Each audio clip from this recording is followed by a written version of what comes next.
ఏమైంది అంచిక? నీ ఆరోగ్యం కొంచెం బాలేనట్టుంది. అది ఇప్పుడే నేను హాస్పిటల్ నుంచి అబోర్షన్ చేయించుకుని వచ్చాను. అందుకే కొంచెం నీరసంగా అనిపిస్తుంది. నీకేమైనా పిచ్చా? అబోర్షన్ చేయించుకొనొచ్చావు? మన పెళ్ళైన దగ్గర నుంచి నేను ఈ శుభవార్త కోసమే ఎదురు చూస్తున్నాను, కానీ నువ్వు ఈరోజు అబోర్షన్ చేయించుకుంటావా? లీగల్గా చూసుకుంటే ఈ బిడ్డ నాది. అది నా ఇష్టం, నేను ఉంచుకోవాలా తీసేయాలో. అయినా నా ఒళ్ళు పాడవుతుంది. నీకు దీంతో ఏంటి సంబంధం? వాళ్ళు ఇలా మాట్లాడుకోవడం పనిమనిషి సునీత వినేస్తుంది.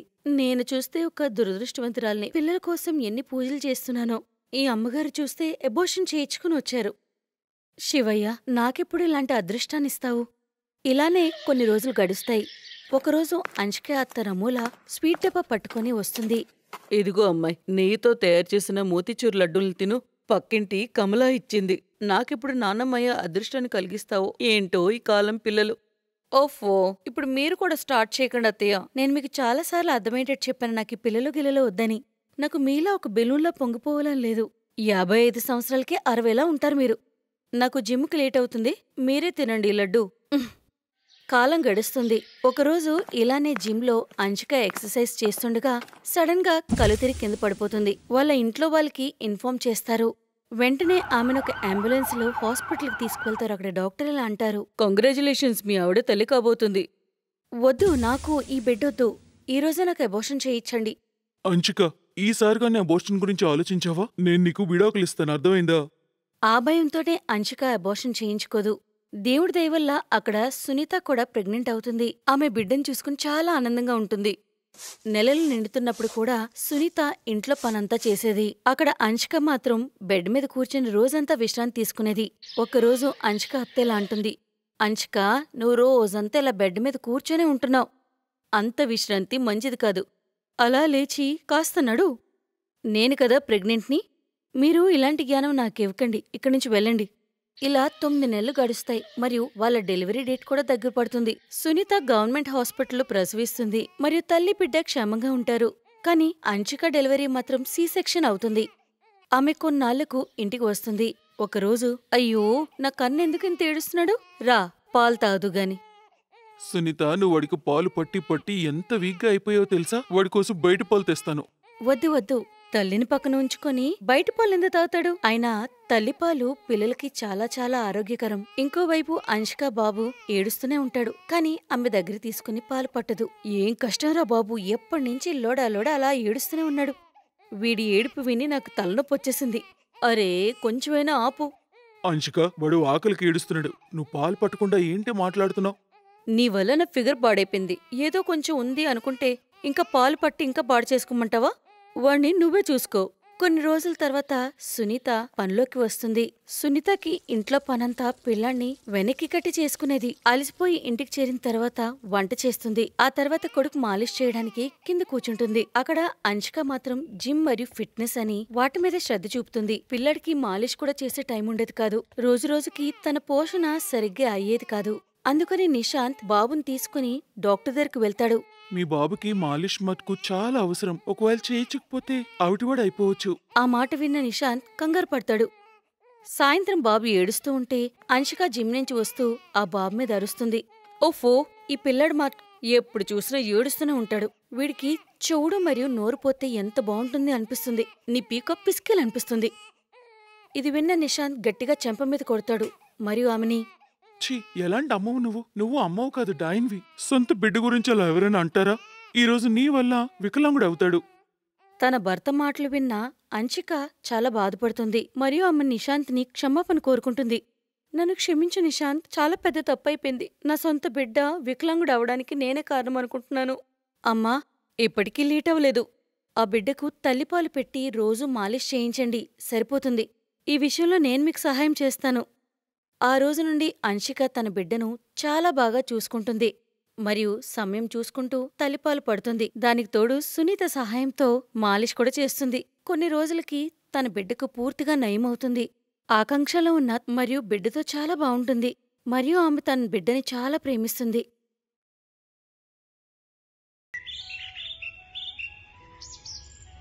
భేలాపూర్ గ్రామంలో హరీష్ మరియు రేణు వాళ్ళ కూతురు స్వప్నతో కలిసి ఉండేవారు. హరీష్ కూలి పని చేసేవాడు. రేణు ఇంటి పని మరియు వంట పని చేసేది. చాలా సంవత్సరాలకి వాళ్ళకి ఒక బిడ్డ పుడుతుంది. కానీ వాళ్ళు పేదరికం మరియు బిడ్డ కల కోసం వాళ్ళిద్దరూ కష్టపడి పనిచేసేవారు.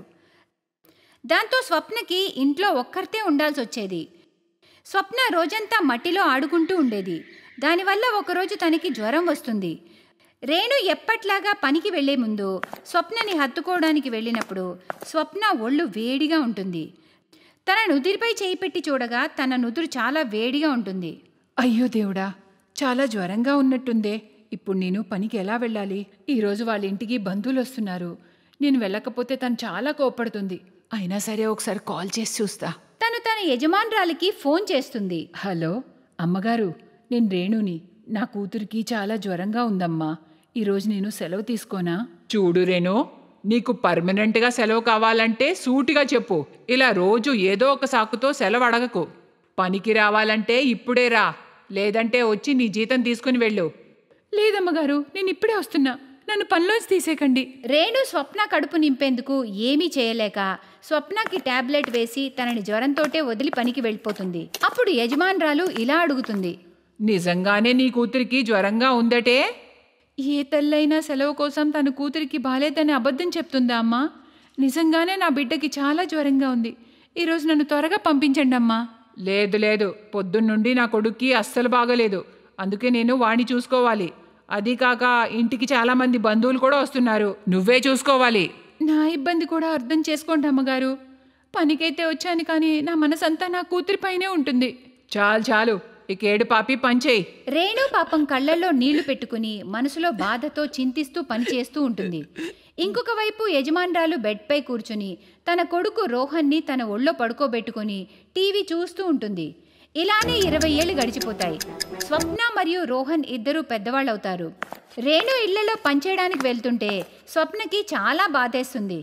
అందుకే తను చదువుకుంటూనే ఒక మాల్లో సేల్స్ గర్ల్గా పనిచేస్తుంది. ఒకరోజు రోహన్ తన స్నేహితులతో షాపింగ్ చేయడానికి మాల్కి వస్తాడు. ఇక తను స్వప్నాన్ని గుర్తుపడతాడు కూడా. నేను ఎక్కడో చూసానే. గుర్తొచ్చింది. నువ్వు మా పని మనిషి. తన పేరేంటి? రేణు, తన కూతురువే కదా? అది సార్. అరే చాలు, ఎందుకంత నాటకం ఆడుతున్నావు? అయినా మీ అమ్మ చాలా కష్టపడుతుంది. పనులన్నీ చాలా శ్రద్ధగా కష్టపడి చేసేది. అవును, నువ్వు ఇక్కడ బట్టలమ్మే పని చేస్తున్నావా? Nice nice. అయినా ఒక పని మనిషి కూతురు ఇంతకంటే ఏం చేయగలదు? లిసన్, నీకేదైనా పని కావాలంటే నన్ను అడుగు. ఎలా అయినా మీ అమ్మ ముసలైపోయి ఉంటుంది కదా, కాబట్టి తన తర్వాత పనిలో నిన్నే పెట్టుకుంటాంలే. రోహన్ తన ఫ్రెండ్స్ అందరి ముందు స్వప్నని చాలా ఇన్సల్ట్ చేస్తాడు. కానీ స్వప్న మౌనంగా ఉంటుంది. ఆ తర్వాత అతను అక్కడి నుండి వెళ్ళిపోతాడు. స్వప్న రోజంతా జాబ్ చేసి రాత్రికి మెలకుగా ఉండి చదువుకుంటుంది. ఇటు రోహన్ రోజంతా మజా చేస్తూ ఉంటాడు. ఒకరోజు రేణు అంజనా వాళ్ళ ఇంట్లో పనిచేస్తూ ఉంటుంది. అప్పుడే అంజనా రోహన్తో ఇలా అంటుంది. రోహన్, ఏంటిదంతా? నువ్వు రోజంతా ఫ్రెండ్స్తో తిరుగుతావు, రాత్రికి పార్టీస్కి వెళ్తావు. నువ్వు స్టడీస్ పైన కొంచెం కూడా ధ్యాస చూపించట్లేదు. ఓఫో మమ్మీ, ప్లీజ్ లెక్చర్ స్టార్ట్ చేయకు. మనం డబ్బు గలవాళ్ళం. ఇవన్నీ నాకు చాలా ఇష్టం. నేను ఇప్పుడు ఎంజాయ్ చేయకపోతే ఇంకెప్పుడు ఎంజాయ్ చేస్తాను? ఇక స్టడీస్, జాబ్ జీవితంలో ఎప్పుడైనా చేసుకోవచ్చమ్మా. ఇది నేను ఎంజాయ్ చేసే టైం. ఎలా అయినా నాకు జాబ్ మీద ఇంట్రెస్ట్ లేదు. నేను ఏదైనా బిజినెస్ చేస్తా. దానికి నాకు డబ్బులు కావాలమ్మా. అరే, ఈ రేణు కూతుర్ని చూడు. రాత్రి పగలు చదువుకుంటూ జాబ్ చేస్తూ వాళ్ళ ఇంటిని గడుపుతుంది. ఇంకా తన అమ్మా నాన్నలను కూడా చాలా బాగా చూసుకుంటుందిరా. మమ్మీ ప్లీజ్, నేనేమీ పని మించి కొడుకును కాదు. నాకు డబ్బులు కావాలి. రోహన్ గొడవపడి మరీ వాళ్ళ అమ్మ నుంచి డబ్బులు తీసుకెళ్తాడు. రాత్రి పగలు ఎంజాయ్మెంట్లోనే ఉంటాడు. అటు స్వప్న ఇంకా ఎక్కువ కష్టపడుతూ ఉంటుంది. దాని ఫలితంగా తను ఒక అప్లికేషన్ సాఫ్ట్వేర్ డెవలప్ చేస్తుంది. ఇది కొద్ది రోజుల్లోనే డిజిటల్ కంపెనీగా మారుతుంది. స్వప్న ఒక లోన్ తీసుకుని సొంతంగా డిజిటల్ కంపెనీ స్టార్ట్ చేస్తుంది. ఇక 2 సంవత్సరాల్లోనే లోన్ అంతా తీర్చేసి తనకంటూ ఒక పెద్ద బంగ్లా, పెద్ద కారుతో పాటు చాలా మంది పనివాళ్లను కూడా పెడుతుంది. ఇప్పుడు స్వప్న తల్లిదండ్రులు చాలా విశ్రాంతిగా ఉంటారు. ఇంకొక వైపు రోహన్ తన బిజినెస్లో చాలా డబ్బులు ఇన్వెస్ట్ చేస్తాడు. కానీ పనిలో అస్సలు ధ్యాస పెట్టకుండా పార్టీస్లో బిజీగా ఉంటాడు. దాని ఫలితంగా అతని కంపెనీ లాస్లో పడిపోతుంది. దాన్ని సరిచేసేందుకు రోహన్ వాళ్ళ అమ్మని ఇంకా కొంచెం డబ్బులు అడుగుతాడు. అమ్మా, నాకు ఇంకొంచెం డబ్బులు కావాలమ్మా. రోహన్, నేను నీకు ముందే 60 లక్షలు ఇచ్చాను. అవునమ్మా, కానీ కంపెనీ లాస్లో నడుస్తుంది. నాకు ఇంకా కొంచెం డబ్బులు కావాలమ్మా. నీకు ఇవ్వడానికి నా దగ్గర ఇంకా డబ్బులు లేవు బాబు. నేను ఈ ఇంటి మీద బ్యాంక్లో లోన్ తీసుకుంటానమ్మా. అంజనా కూడా రోహన్ మాటల్లో పడి ఇంటిని తాకట్టు పెడుతుంది. బ్యాంకు నుండి వచ్చిన డబ్బుని రోహన్కి ఇచ్చేస్తుంది. అప్పుడు రోహన్ డబ్బంతా బెట్టింగ్లో పెడుతున్నాడన్న విషయం అంజనాకి తెలుస్తుంది. ఇక అతను డబ్బులన్నీ పోగొట్టుకుంటాడు. ఒకరోజు రేణు తన కూతురుతో కలిసి యజమానురాలి ఇంటికి వస్తుంది. అప్పుడు అంజనా, ఇప్పుడు నేను నా ఇంటిని ఎలా కాపాడుకోవాలో తెలియట్లేదు. ఇప్పుడు మనం బ్యాంక్ లోన్ ఎలా కడతాం? నీకు జాబ్ కూడా లేదే. రేణు మరియు స్వప్న వాళ్ళ మాటలు వింటారు. రేణు అంజనాతో ఇలా అంటుంది, అమ్మగారు, మీకోసం స్వీట్స్ తెచ్చాను. నా కూతురు తన కష్టంతో నా జీవితాన్నే మార్చేసింది. భగవంతుడు ఎవ్వరినీ గర్వంగా ఉండనివ్వడు, ఎందుకంటే అన్ని రోజులు ఒకేలా ఉండవు. రోహన్, ఇదిగో నా విజిటింగ్ కార్డ్. రేపు ఉదయాన్నే వచ్చి నన్ను కలువు. నేను నీకు ఏదో ఒక జాబ్ ఖచ్చితంగా ఇస్తాను, ఓకేనా? థ్యాంక్ యూ సో మచ్ స్వప్న. నువ్వు చాలా మంచిదానివమ్మా. మేము నీ హెల్ప్ ఎప్పటికీ మర్చిపోము. ఆ తర్వాత స్వప్న మరియు రేణు ఒక పెద్ద కారులో కూర్చుని వెళ్ళిపోతారు. ఇక అంజనా మరియు రోహన్ వాళ్ళు చేసిన దానికి చాలా బాధపడతారు. Best buddies.